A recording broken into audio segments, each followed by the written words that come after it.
Hello everyone, అందరూ ఎలా ఉన్నారండి? బాగున్నారా? ఐ హోప్ అందరూ బాగున్నారని అనుకుంటున్నాము.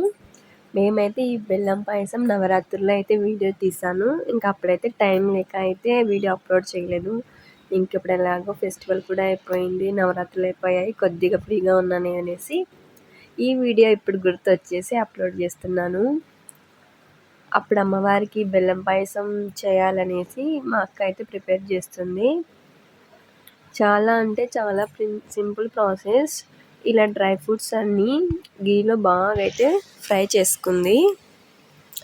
బాదం, గోడంబి, ద్రాక్ష, బ్లాక్ కలర్ది, బూడిద గుమ్మడికాయలు, అవి విత్తనాలు అన్నీ అయితే ఇలా ఫ్రై చేసుకుంది.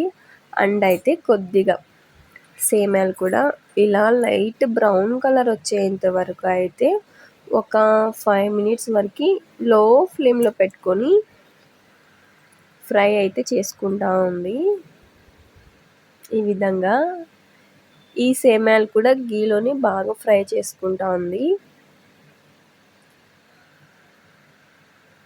అండ్ కొద్దిగా బొంబాయి రవ్వ వేయాలి. ఈ బొంబాయి రవ్వ కొద్దిగా వేస్తేనే దానికి మనం చేసే దాని ప్రాసెస్ని బట్టి ఎక్కువ అనిపిస్తుంది. అదే కానీ ఎక్కువ తీసుకున్నాం అనుకో మెజర్మెంటు, చాలా అంటే చాలా గట్టిగా అయిపోతుంది, ఏమంత అనిపించదు.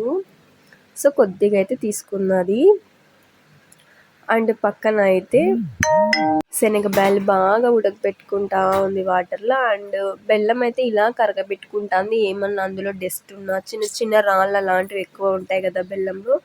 సో కొద్దిగా ఒక చిన్న గ్లాస్ వరకు అయితే వాటర్ వేసి ఇలా బెల్లం అంతా బాగా కరగబెట్టేసి ఇలా వడగొట్టేస్తూ ఉంది. చూసారా ఎంత ఉందో లాస్ట్లో. ఇంకా మనం వడగొట్టుకున్న బెల్లం పాక అనేది ఇందులోకి వేసేసుకోవాలి. అండ్ డ్రై ఫ్రూట్స్, సేమ్యాలు అన్నీ ఇలా వేసేసి బాగా అంతే. చాలా సింపుల్ ప్రాసెస్. మా పాయసం మీకు నచ్చితే ఒక సబ్స్క్రైబ్, ఒక లైక్.